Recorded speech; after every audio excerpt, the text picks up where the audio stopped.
Hi, welcome to the Greater Greener Georgia podcast, where we dive into politics, environment, and how they affect us all. Today, we have our Meet the Candidates series, and we have Mr. Rohit.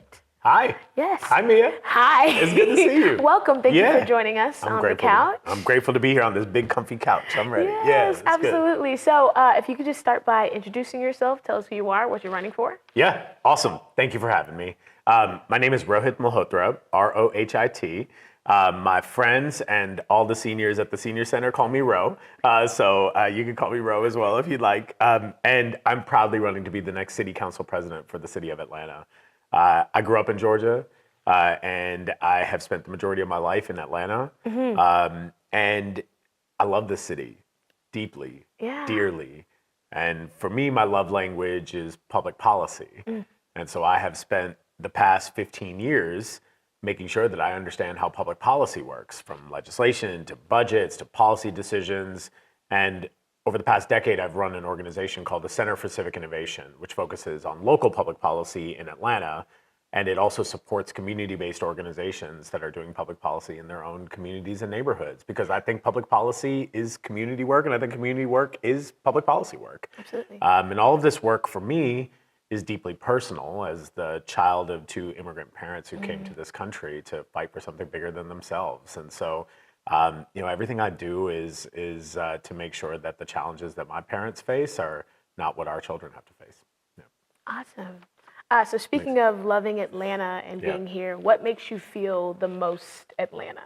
Like, what kinds of things are you doing? Where are you going? Yeah. What makes you feel like, this is ATL? First of all, RIP L Bar, because that was the best place on earth.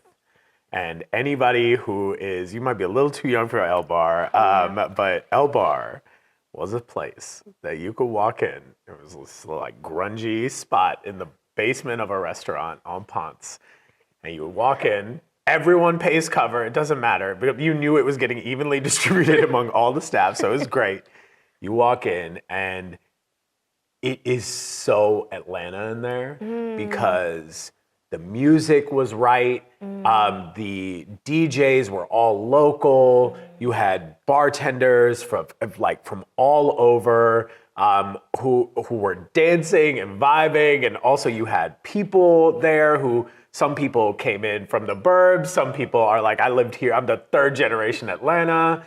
And what was beautiful about it was it forced you to be in a community without knowing you were in one, and you knew you were in one when like a lyric dropped that you had to do, that you had to do together, or like Lauryn Hill drops, and everyone is like, oh, and you're like, all right, cool, I'm here with everybody. And so I think Atlanta feels the most Atlanta when we are around music and art and culture, because it's the one thing that pierces through the politics. It pierces through the like things that have weighed us down, and it brings out sometimes the best version of ourselves. So my escapism when I want to like feel like I'm in Atlanta, when it feels like Atlanta is sometimes moving away from itself, is to surround myself with music, art, culture. That's, I think, the most Atlanta community, thing you can do. Atlanta is where ATL, because it's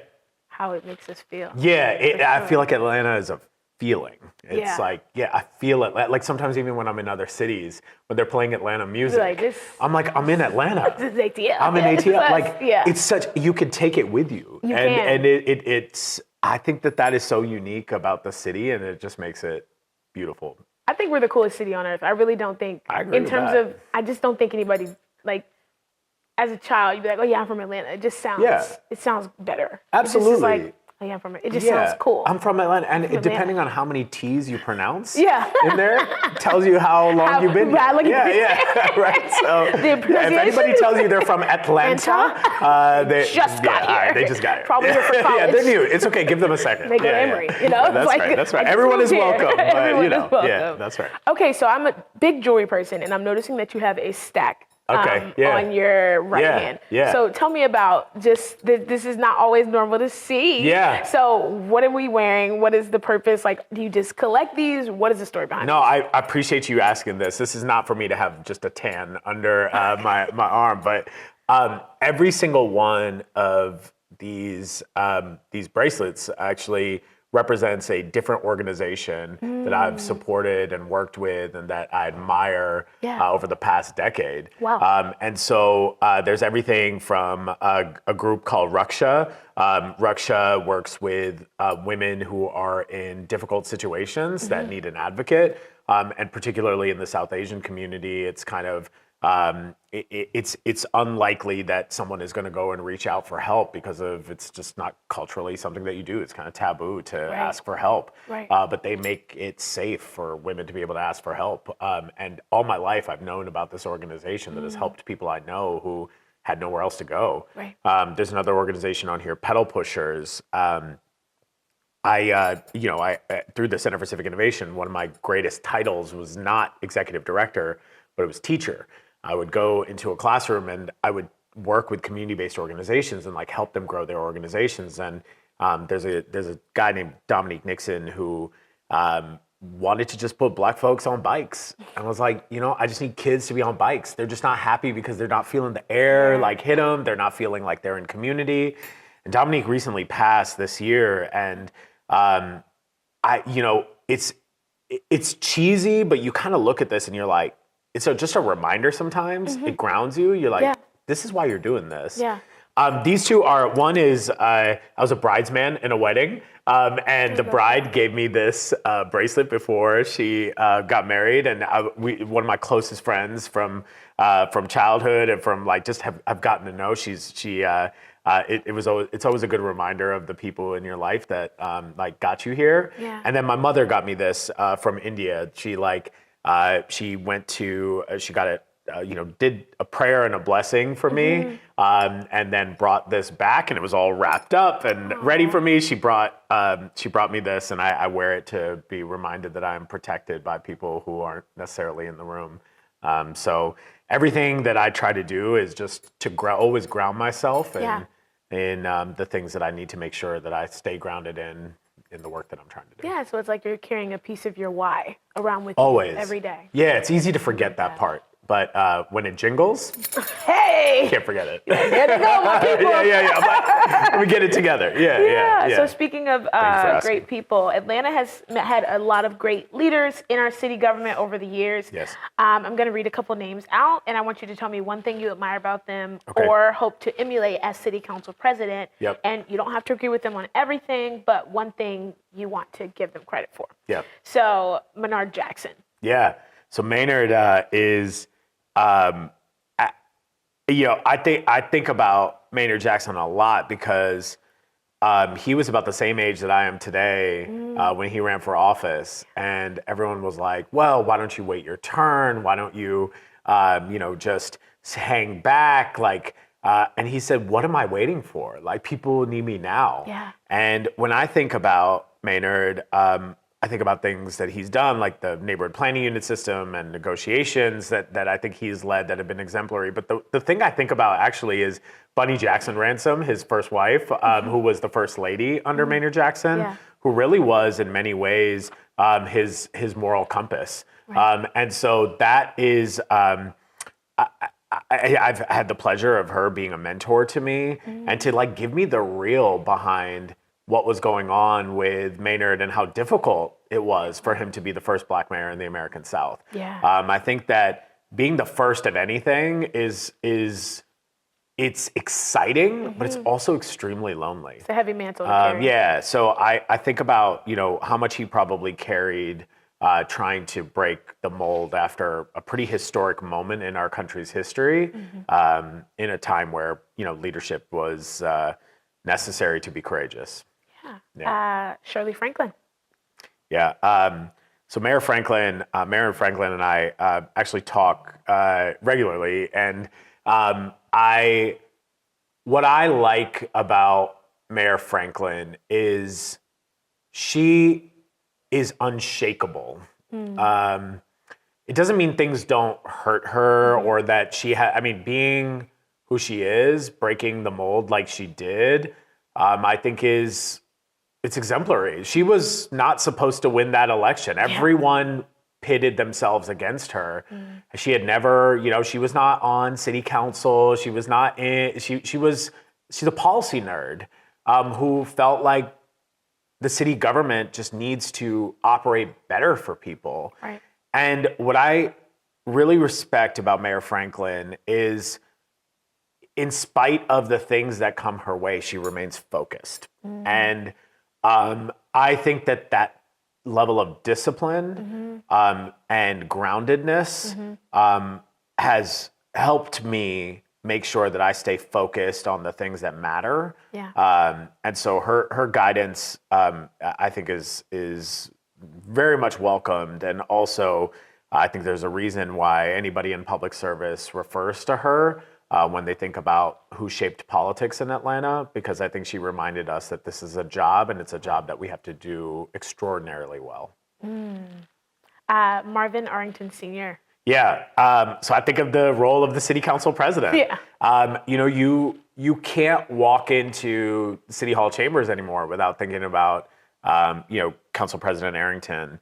And I think that I was recently with now Commissioner Rob Pitts, who's at Fulton County, and he talked a lot about the style of politics that Marvin Arrington brought to City Hall. And they, the chief of staff for Commissioner Pitts right now worked for Arrington, and described him as, always in search of the truth, right? And always trying to make sure that we have tough conversations that need to be had, even if they are politically inconvenient. And to your point, I think that we may not always agree with folks, but I respect people who are willing to have the conversation.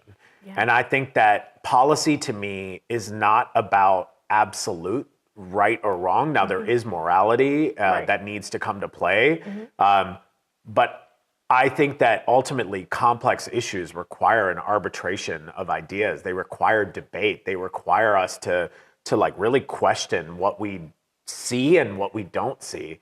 And I think as council president, Arrington was very effective at making sure that we had conversations that I think we otherwise would not have had. And it's something that I look to emulate. I love that. Dorothy Lee Bolden. Labor. I mean, talk about good trouble before it was good trouble, right? Right.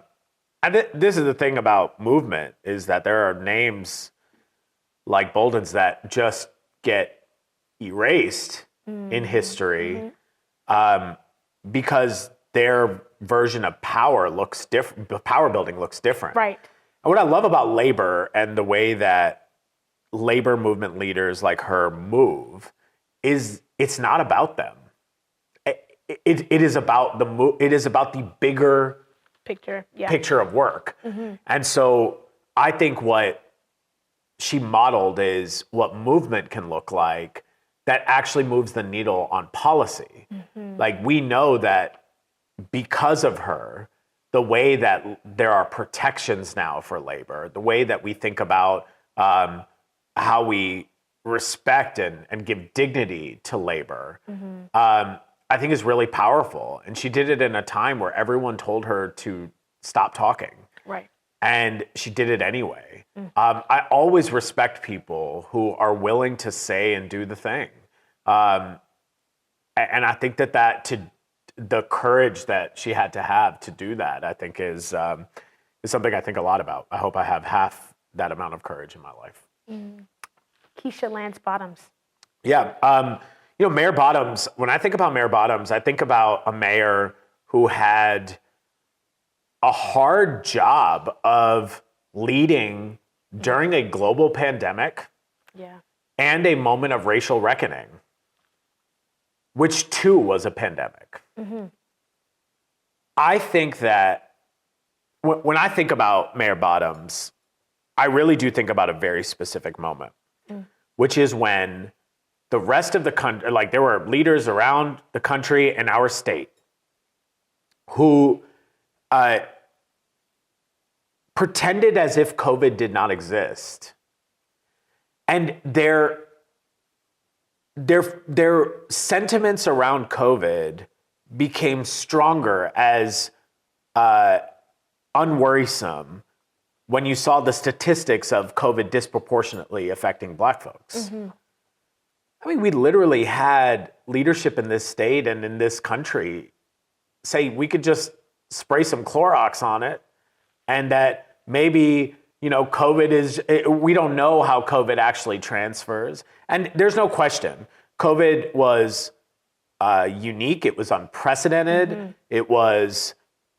We're still learning the science behind it. Right. Science doesn't work by having the answer right away. It requires work on it. It is supposed to be iterative. And in a time where people were putting pressures on cities, Mayor Bottoms was a strong voice in ensuring that communities in Atlanta remained safe during COVID. Right. I respect that. And, she is one of the only mayors that stood up in the way that she did against that type of power. And of course, she's also the only mayor who was sued by her, threats of lawsuits from her own government. Now, mind you, there were other mayors in Georgia that had mask mandates, but they chose to only sue one mayor. Yeah. Why is that? Right? Rhetorical. We know why. So I think that while Mayor Bottoms and we have a good relationship, we debated a lot. There are a lot of things that I don't think are the right call, right? Now, I may not have all the context that she has when she made the calls that she did, but I think that I think lives were saved in this city because of Mayor Bottoms' leadership. And I don't think that is up for debate. I think there are people who are alive today because Mayor Bottoms had the courage to stand up in a moment where it would have been politically easier not to. Okay, and then last but not least, Andre Dickens. Yeah, I think Mayor Dickens is exemplary of kind of how we started this conversation. I think Mayor Dickens, being from Atlanta, of Atlanta, there's no question that this mayor loves this city. Right. I mean, you can see the joy in his eyes that come when he talks about his love for Atlanta, and that's contagious. Yeah. And I think that he has done a really good job of investing in and supporting art and culture, the things that make this city what it is. So that, whether you are the DNC or whether you are a delegation coming in from another country or whether you are a local organization or another state government, I think he's done a good job of making sure that there is representation of art and culture in policymaking. Yeah. And I think that is something that art and culture leaders have been asking for a long time. Right. And I think they have that leadership in Mayor Dickens. Love that. Yep. So speaking of people that are very Atlanta, Killer Mike shouted you out on national TV on The Daily Show. What is you guys' relationship like, and how did you feel in that moment? Yeah, that was one of those things where I was like, I missed The Daily Show because I usually go, I'm one of those people who, when the night is over and all the work is done and my laptop is down, I put on YouTube. I have YouTube Premium, not to brag. I'm sorry. Look, you can take away anything else. There are other rights I will give away. YouTube Premium, not one of them, right? So I haven't seen a commercial in years. I don't know what commercials are, but I share a family plan, so it's great. We all split it. What I love to do is watch The Daily Show. Yeah. And I had missed this episode. I didn't know. It was not something we talked about. Yeah. It was not something that I knew was happening. All I knew was the next morning was people were like, wait, did Killer Mike just talk about your work at on The Daily Show? And to me, Mike and I have a really brotherly relationship. And it came from us having fierce debate and conversation. It was, shout out to Jay Carter, who's been running One Music Fest for so long. One of the things that people don't know about One Music Fest is that while for years they've been hosting, musicians from around the world. Right. I think Doechie's coming this year, so love her. Yeah, I'm saying, love her. My God, so good. But the other thing that they do that not everyone gets to see is they host like political conversations. They host like very important conversations, and between One Music Fest and A3C Music Festival, they would bring together these types of conversations. And there was a conversation that was held at the National Center for Civil and Human Rights. And Mike and I were on this panel together, and we had fierce debate about what the role of public policy needs to be in a moment like now. What he views is the most important thing that we should be investing in, what I believe that should be. And so I think that for me, Mike is a representation of, you don't have to agree with him on everything, but it's really important that we hear voices of folks who are grounded in what may be a different perspective in Atlanta. Right. And I think that for me, like our relationship is one where I can call him and say, hey, I very much disagree with like what you said and how you did it. Yeah. And he listens. And he will also then push back and be like, but this is a perspective you don't have. And he can say to me, he can be like, look, as a black man in Atlanta, here's the conversation you're never going to be in. And I'm not asking to be in those conversations, but that perspective makes you aware. It makes you aware. Yeah. That like, why are you saying that? Like, what are you feeling? What are you actually trying to say? Right. And so, and what's funny is Mike, when he was on the Daily Show, talked about the work that I was doing to actually push for democratic process in this city. In a moment that may have been contentious with people. He didn't have to say it, but he called out the type of work that I've been doing for my entire life, which is just fighting for people's voices to be heard in processes where they're often left out. And I think that for him to acknowledge and recognize that was really special for me, and to use his time on a national platform to be able to do that. It meant that, like, I think the respect that he and I have for each other, I think it excels far beyond private conversations. I think we try to speak positivity. And again, I disagree with him on a lot, and he disagrees with me on a lot. But that's what a relationship is. If two people constantly agree on everything in a relationship, then one of those people is unnecessary. Hello? Yeah. Yeah. So for all the good stuff, Atlanta also has, incredibly high economic inequality.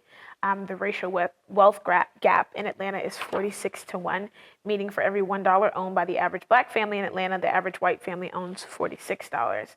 This is the same gap as in Georgia when the Emancipation Proclamation was signed. Obviously, things have changed since then, but why is this gap so stubborn? Why hasn't it, moved as much? Yeah. I've spent my entire career on this type of statistic. And that statistic, the studies that have recently come out, heavily, like, a lot of gratitude for organizations like Kindred Futures, the Grow Fund, organizations that have been talking about the wealth gap in an alarming way for a long time. And to me, this is where we have to talk about public policy. Yeah. That our language around this has changed. Our even acknowledgement of the issue has become more open. But our public policies have not shifted to reflect what's required to correct for this statistic. And sometimes when we think about public policy, we think that the best way to solve a statistic like this is just to move forward. Almost pretend like the statistic doesn't happen. It's like, yes, the statistic exists, but let's move forward. What are we going to build tomorrow? What does public policy look like for the next 10 years? Here's where I differ on this. I believe that public policy is not just about creating progress. I think it's also about repairing harm. And I think that public policy has a role to repair the actual challenges that created this statistic in the first place, rather than just saying we'll get it right next time. Because you're sweeping the problem under the rug, but the rug now, something's under the rug, right? Like there's something under there. The statistic is that is alarming is not just the wealth disparity. It is the mobility of people, which what that means is that the disparity is true and people are stuck in it no matter what they do. So in Atlanta, we have 4% upward mobility. And so what that means is that there's a 96% chance whatever economic bracket you are born into is the one your children will live through. And you're stuck. So when people are stuck in this reality, it will only get wider. Right. So you got to get people unstuck where they have a fighting chance to own assets, where they have a fighting chance to actually build wealth. So how is wealth built? I think way too often, here's the last thing I'll say on this. When we think about addressing this problem, we often think about discounting. So what we say is, okay, folks don't got a lot of money, 43-to-1 index, right? 46-to-1 index. What we're going to do is we're going to take the costs of things and we're going to discount them. So affordable housing, the concept is it would be $3,500 for this 2-bedroom apartment. We're going to drop it down to $2,500. But if I only make $32,000 a year, your $2,500 discount is still too high for me. Yeah, it's too high. It's above my means. You could take me to a Porsche dealership and tell me all the Porsches are 50% off. I still can't afford a Porsche. Still $60K. It's still too expensive. I don't got it, right? So when we think about solving this problem, we discount things and government subsidizes for the person who's discounting. We're like, we'll drop you the G.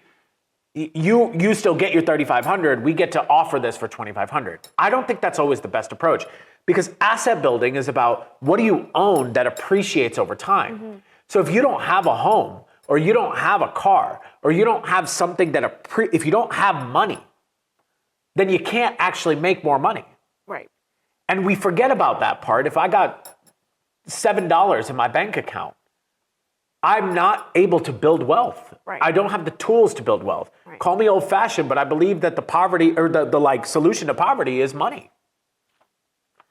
And if people don't have money, this stat will continue to grow and we'll continue to say, well, maybe we can create some programs or a seminar or a webinar to tell you why these data points are so stark. I think it's because since the Emancipation Proclamation to now, we've been given a lot of speeches and not enough public policy. So a campaign consultant linked to your opponent, Marcy Overstreet, has been sending out emails and using language that some people have taken to be divisive and Islamophobic. The language is deeply concerning to a city where racial equality and multiculturalism are essential values, and it speaks to a more subtle line of attack. It seems to us that these attacks aren't meant to suggest that if you were elected, you wouldn't support Black power structures and Black communities. In the Black Mecca, which is Atlanta, Georgia, which recently lost its Black majority, it feels like these consultants are preying on a real anxiety and making it worse in the process. So as city council president, how would you improve the quality of life and the political power of Atlanta's historic Black communities? Policies that are good for Black folks in Atlanta are good for everybody. I don't think about having public policy and then having a Black public policy. I think all policy should include what's good for Black folks. I think way too often we separate the two as if you have to have two different strategies. But I think that's what causes the problem. And I'm not saying that Black folks in this city and in this country have not experienced different harm. They have. I think we have to correct for that. I think we have to dissect that. I think we have to be surgical in our public policy on what we do to make sure that it never happens again. And I think that that's what good public policy looks like. So when I say that I'm trying to do good policy work, I'm inherently, because I'm in Atlanta, saying that the measurement of my success in being able to do good public policy work is to make sure that I'm solving for the challenges that Black communities have experienced for a long time disproportionately. Mm-hmm. What I think is beautiful about Atlanta is that you cannot talk about Black people in Atlanta as one thing. And this is unlike many other cities. Mm-hmm. If you go to other cities, it'll be like, cool, well, we have a Black family, or we have maybe a few Black families, you know, and if I tell you that, you know in that city likely where they live, mm-hmm. what industry jobs that they've been, given the pathway to be able to have, why they're there. We can have those conversations when the numbers are so small. In Atlanta, if I tell you someone is Black in Atlanta, I've told you nothing about them. Because they might be a surgeon, mm-hmm. they might be working in, astrophysics.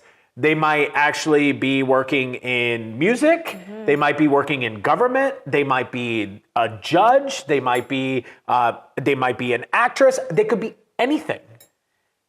I love that about Atlanta, and it's kind of like my mom has family in Toronto, and so when we get into Toronto, I look around in Toronto, and there are Indian people everywhere. And I imagine that this is how Black folks not from Atlanta, how they feel when they when they land in Atlanta. Yeah. Because I'm like, there are so many Indian people here. Yeah. And I look and I'm like, and there are Indian people who are pilots. There are Indian people who are working behind the enterprise counter, rent a car. You got like Indian people who are working in, services. You have Indian people who are, I'm like, I have never seen this before. Yeah. And I know how beautiful that feels, mm-hmm. and how important that is to protect. My job as a person who is looking to do policy work is to protect and preserve the things that make a city like this so beautiful. Mm-hmm. To be unapologetically Black as a city does not mean to be anti-Indian. Right. I've never felt that, because I think this is something Black communities have done a very good job of, mm-hmm. which is Black communities, the way they welcome and the way that they make you feel in community with them, mm-hmm. feels very natural to me. Yeah. Because the same people describe their experiences with their grandmas and the way that their parents told them what time it was and when they needed to get inside the house or whatever it is. My parents did the same thing. Yeah. And this is what I love about, and this is why so many Atlanta leaders think of Atlanta as a global leader, because Black culture in Atlanta is inherently global. Oh, yeah. It is a global mindset. The type of culture we have here, from our music that takes sounds from all over the world. Mm-hmm. You're watching Andre 3000, one of my favorite rappers of all time, play an Indian flute right now. Do you know what that does to an Indian kid in Atlanta's heart? It is beautiful, right? Yeah. I get to see the cultures that I grew up in merge together. Right. So I think when we otherize each other, or we put each other down, or we use divisive language as if someone is entitled to leadership because of their identity, that to me becomes dangerous. Right. I am proudly going to do everything that I've been doing for the past 12 years, which is to show up in community and to ensure that we are thinking about the communities that we are working with, the Black communities that need government to work, that want government to work, the multitude of Black perspective that comes to the table. That's what leadership looks like. And I think that is exactly what Atlanta needs in a moment like now.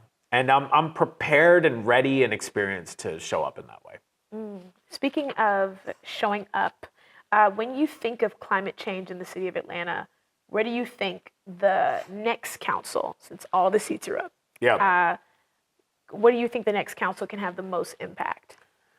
I think I find climate change is one of those issues where language really matters. And I know that like GCV really understands this, which is we have to normalize the conversation in ways that people can understand it so that they are not viewing this as a political issue, but they are actually viewing it as a quality of life issue.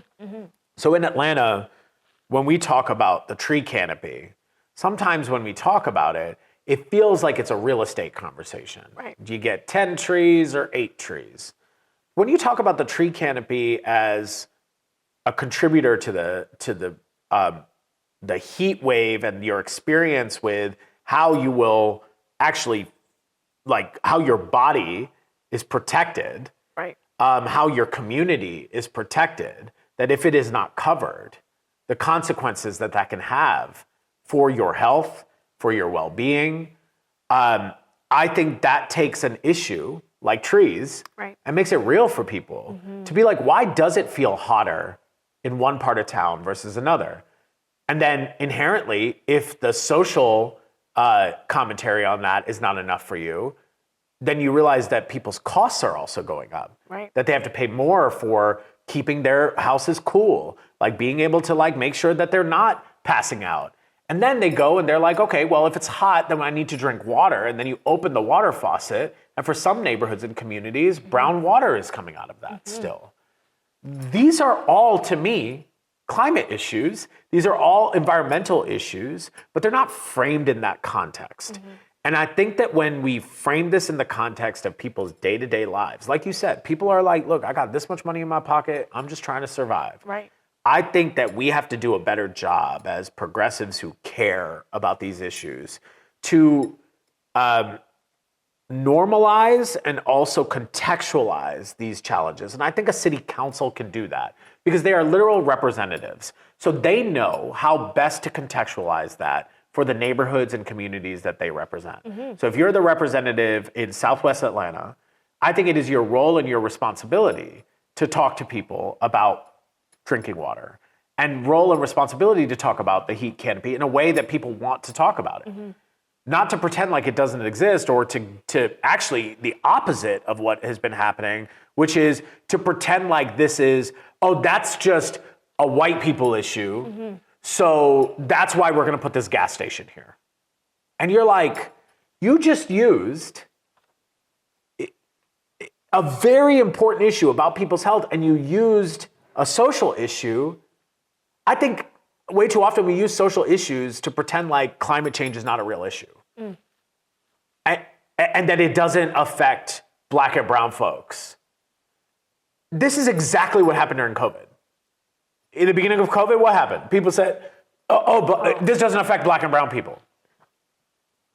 I know that because people around me were saying that, right? Yeah. And I think that is dangerous when we buy into narratives that hurt our community. And I don't think anyone is intentionally trying to harm a community, but I think that the absence of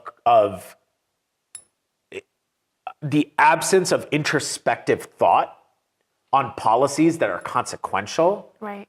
can be harmful and deadly for Black and brown folks. That's why public policy matters to us. Not because we should believe in its ability to always create progress, but because when it is done poorly, it is always Black and brown folks who bear the burden of that. Absolutely.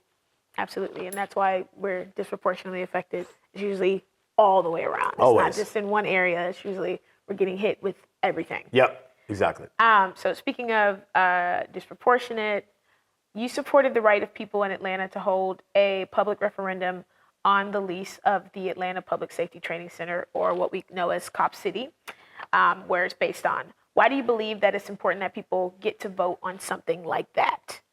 Yeah. The referenda is a democratic tool that gives people the power to be able to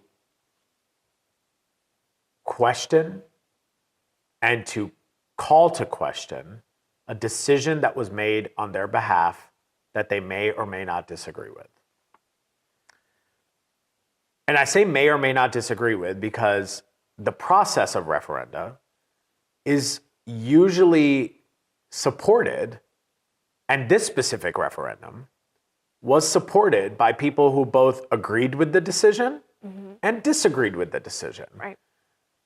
Because oftentimes when a referendum is required is when something has gone wrong in the process.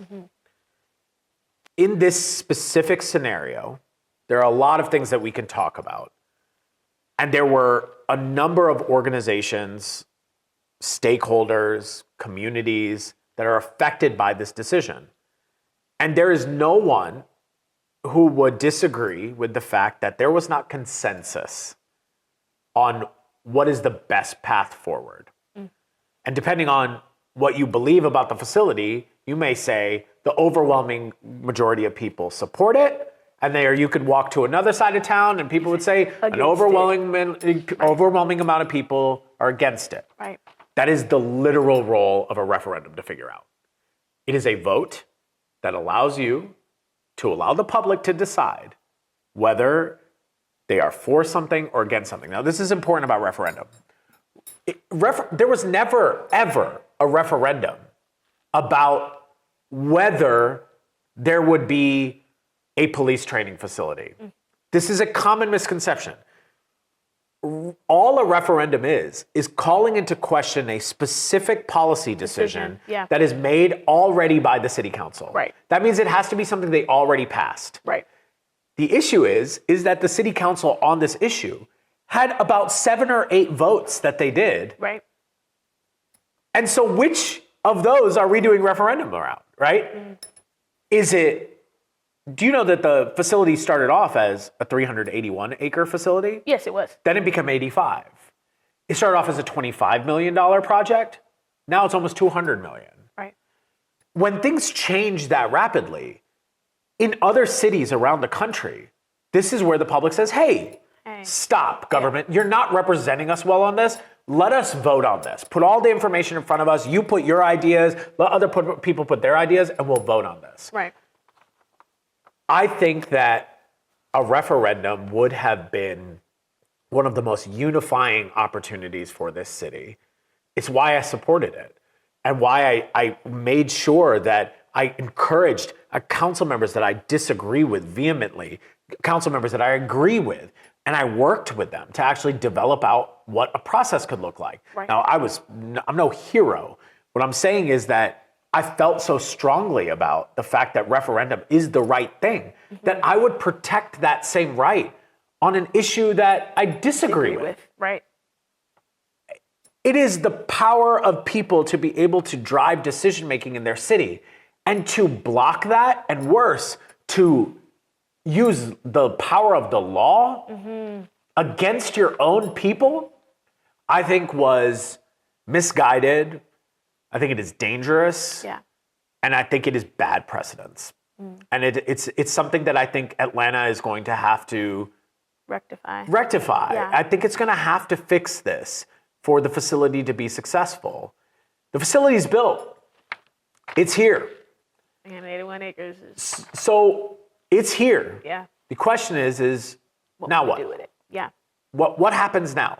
And I think the answer to that question is really going to matter. And the answer to that question cannot be what we talked about earlier. Let's just move forward and pretend like nothing happened. I think we need to acknowledge that this happened. I think we need to repair this before we take any steps moving forward. Yeah, because there are a lot of people that are still upset, very hurt. There were just so many things that happened during the Stop Cop City movement where, the referendum was the first of its kind. So organizers and groups are coming together to do this thing that just hasn't been done in the city of Atlanta. And so it was, while the movement didn't get the result that they wanted in the end of, whatever side believed, okay, let's not get it at all. We don't want the facility at all.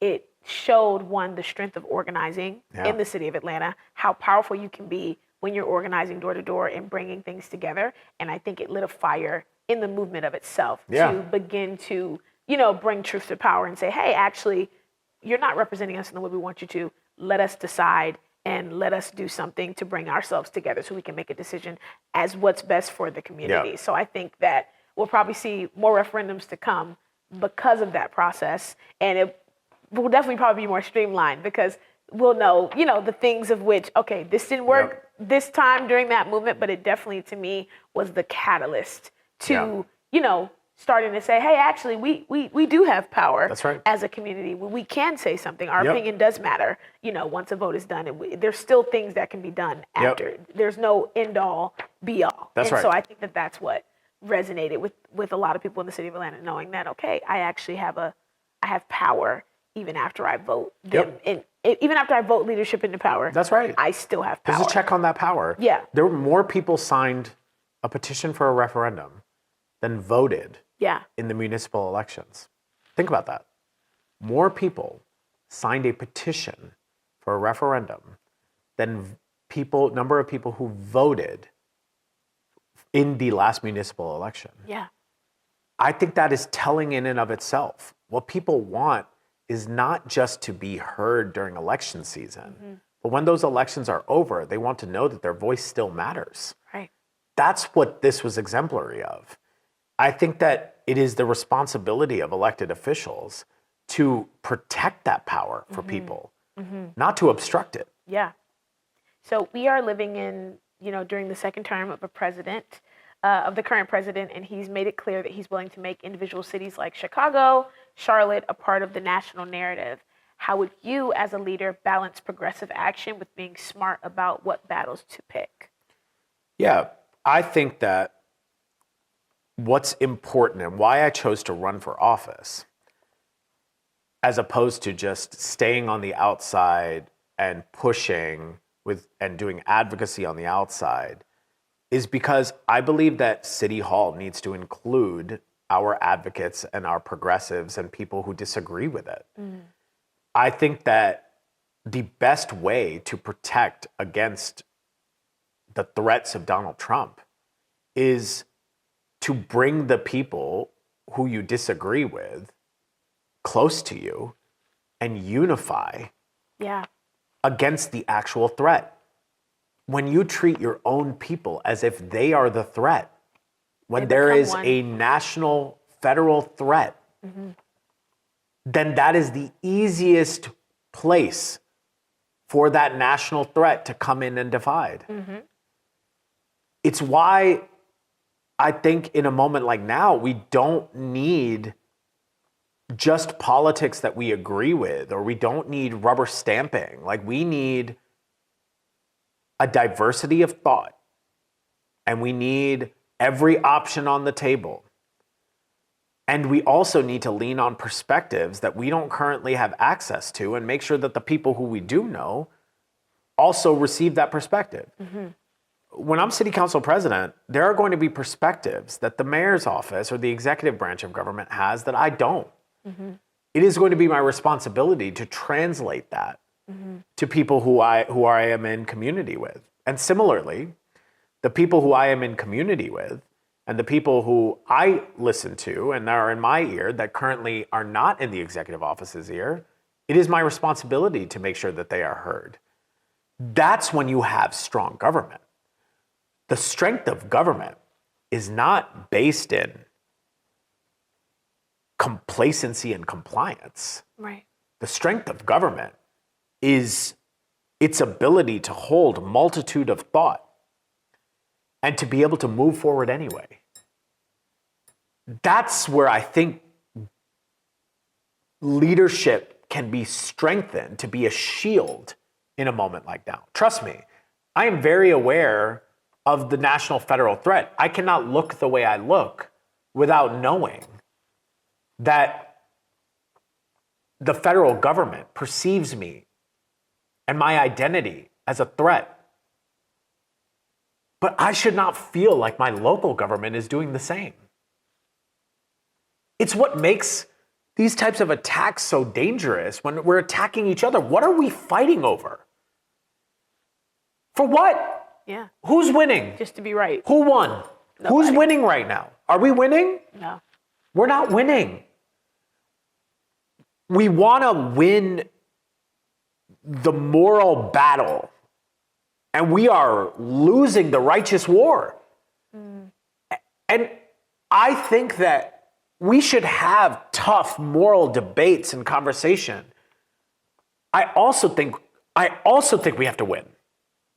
so that we can bring those moral debates and those conversations to the entities that are making the decisions in the first place.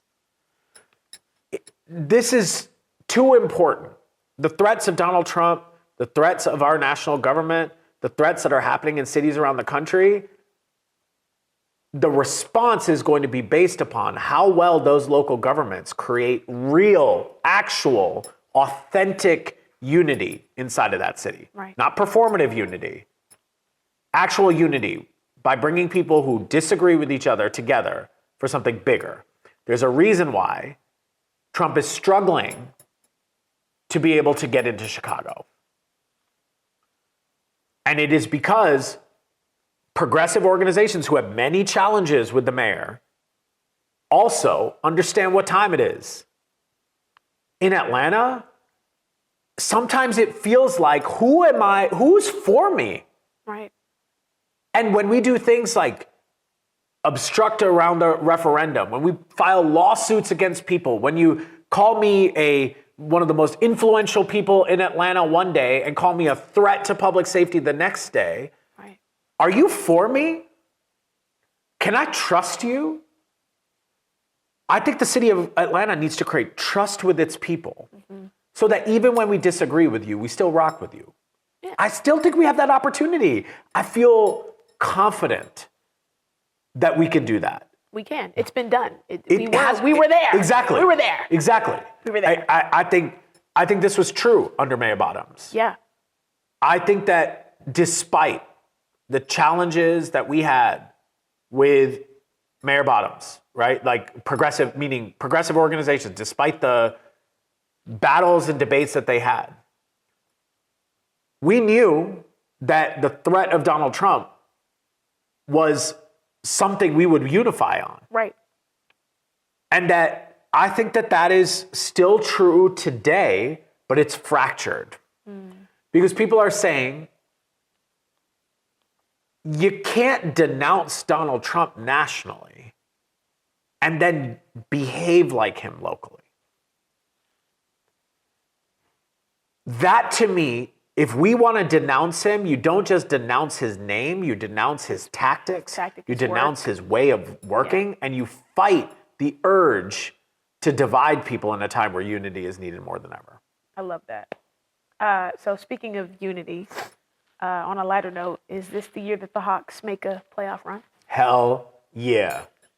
You joking? Absolutely. Who's your favorite player on the Hawks? Look, I'm an unapologetic Trae fan. Yeah. I love Trae Young because at the end of the day, when the game is on the line, we got a guy who understands that he is willing to take the risk. He is willing to do the thing he needs to do to bring his team home. He doesn't get it all the time, but he's willing to take that on. Now, I think when we talk about Trae Young, we always talk about the points or the shots that he takes, but we don't talk about the shots that he passes, the assists that he makes. I think one of the best parts about a player like Trae is act like he's my friend. What's up, Trae? Get me courtside. So I think the best thing about someone like Trae Young is that he understands that the game is not just the shots you take, it's the ones that you assist that no one recognizes you for, but that your role is to make everyone around you a better player. So Trae's an organizer. Trae's an organizer. Trae is a community organizer. And similar to progressives, the Hawks have been losing. However, this is our year for both the Hawks and for progressive movement building in this city. This is very not ATL of me, but I am a LeBron fan. That's okay. I love LeBron. Wherever he is where I go. I love that. But I do love ATL. I will be at a Hawks game, catch me courtside. Yeah. Catch me courtside. Okay, damn, man. All right, okay. Yes. LeBron is special because of the man who he is. Yeah. My God. The man is still in the game, and he is putting down points. He is building up teams. He is He's basketball's Beyonce, I feel. Basketball. Think about Beyonce. Yeah, that's right. My girl, she's been in the game for a long time. Yeah. I love Beyonce. LeBron, Beyonce. Yeah, he brought his kid on stage. That's right. I think the analogy stands, right? Beyonce is to LeBron as LeBron is to Beyonce. And I guess as Anthony Davis is to Michelle Williams. Maybe, I don't know. That might be. So on a more serious note, as you step into these positions of power, as you've been in organizing for so many years, who do you turn to for advice when problems are difficult or complex? I know you're a family man, so it can be a modicum of things, but who do you turn to? So a couple of answers there are, so my mom knows when something's wrong or that something's difficult because I just go drive to my parents' house. I walk in the door and I don't have to say anything. My mom will, all of a sudden I'll hear the stove start to click, and then within about 45 minutes, there's some Indian food on a table, and I don't have to talk about anything. When you're around family, they know that it's not about talking about what happened. It's about just giving you a place to just escape and be. Yeah. And, I think no matter how old you get, the people who raised you understand what you need in the moments when you need them without having to say it in a way that, because for them, it's not performative. It's not for them. They genuinely see you as an extension of themselves. Yeah. And for me, the most important thing, even throughout this process, has been surrounding myself and creating intentional moments with family and friends who are family. Mm-hmm. I have some of my boys who, once a month, we do boys' breakfast, and we don't miss it. I love that. Where is it? Where do you do it So we change it every month, which is part of the problem, because everyone argues over where it's going to be. But oftentimes, no matter where you are, like if you were traveling for work or whatever it is, or you just got off a hard day, it doesn't matter. You got to show up to boys' breakfast. And these are folks that I've known since I was a kid, since childhood. Yeah. The same people that we sit on the couch and watch music videos with, kick back an old Mason music video or, and just be. I think it is so important for you to not lose your own identity in this work, and that you are allowed to be more than your work. And I forget that a lot. Sometimes I'm so consumed by it. Yeah. But I would say family to me is vital for that. And I think that for a lot of young people in this country and in this work, we need more mentors.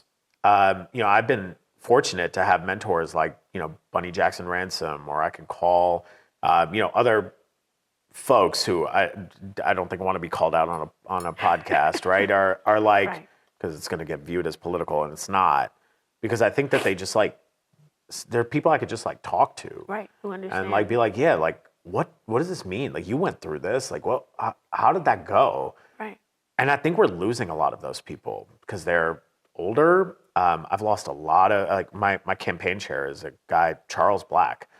Charles Black is the founder of the Atlanta Student Movement. Wow. And you just sit there and you're you are a wealth and a library of experience and understanding and perspective. And how do we capture that? Right.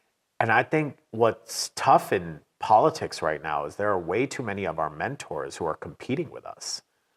And that closes the door on actually building up a new generation of politics. I was listening to something that Kamala Harris, she's been promoting her new book. And, 107 Days. Yeah, 107 Days. And one thing I thought that was interesting was that she had a program called Rising Stars. It's something about young folks that she would mentor and take time for in the Democratic Party. Right. And so AOC, Jasmine Crockett, other folks talk about this, that they would actually get mentorship from somebody. And it was private. It was not about public. It wasn't everyone could join this luncheon or we got mentor brunch. It was authentic mentorship and guidance. And I think that we're missing that in progressive movement building. And I think that without it, it makes us fight the wrong people. Right. Our mentors should be our allies, not our opposition. Absolutely. Yeah. Well, on the note of allyship, give us your 60-second pitch of why Atlanta should vote for you and how people can get involved, and you can say it right to the camera. Okay. All right. My name is Rohit Malhotra, and I'm proudly running to be the next city council president in Atlanta in a time where I think we need bold and courageous leadership. I think that this is a city that deserves so much more. I don't believe status quo politics at any level is working for people. And I think that families, small businesses, and neighborhoods in this city are worth fighting for. And I am well equipped for this position. I have the experience, I have the expertise, and I have the groundedness to understand what's required in a moment like now. I'm excited to build something that is rooted in hope and to bring hope and change back to our politics in a way that I think is going to define this election, not about who wins, but how many people they bring with them.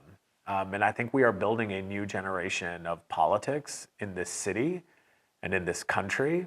And we know that if we want to get it right around the country, then we got to first get it right in Atlanta, because as goes Atlanta, so goes the South. As goes the South, so goes the country. And I think that is what we are building and fighting for. So let's win this thing. It's time. We are going to win this thing. And we're going to win it because people are willing to build something that they haven't seen before, expand their imagination. And I'm so grateful for conversations like this that allow me to expand on who I am, what I believe, and to put myself into politics as someone who doesn't need politics to do public service, but wants to bring public service back into politics.